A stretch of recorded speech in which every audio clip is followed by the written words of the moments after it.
Déco dans le présent pour mieux construire l'avenir.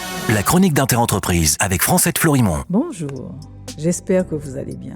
Une petite bluette pour finir la semaine. L'autoconsommation d'énergie se développe sur le continent.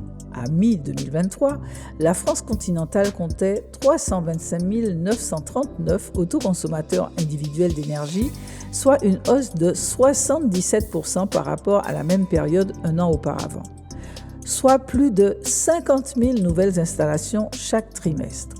Désormais, 45% des installations individuelles sont en autoconsommation et 3% d'entre elles sont équipées de batteries pour stockage. De même, l'autoconsommation collective se développe.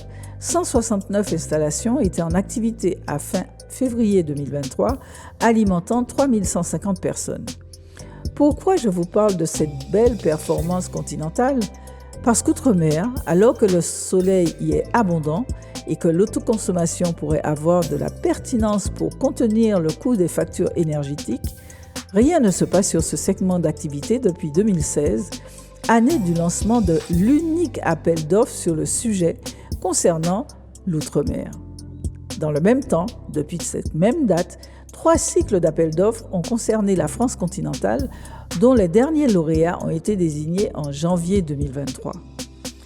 En matière d'énergie renouvelable, il y a comme 2 poids 2 mesures. Par exemple, alors qu'en France continentale, les projets photovoltaïques sur toiture bénéficiant d'un tarif obligatoire de rachat par EDF peuvent couvrir jusqu'à 2500 m² de toiture, soit une puissance maximale de 500 kW-crête. Outre-mer, la surface maximale est de 500 m², soit une puissance de 100 kW-crête maximum.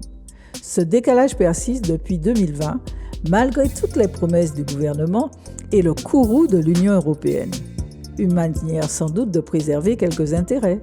À la semaine prochaine. Prenez soin de vous. Déco dans le présent pour mieux construire l'avenir.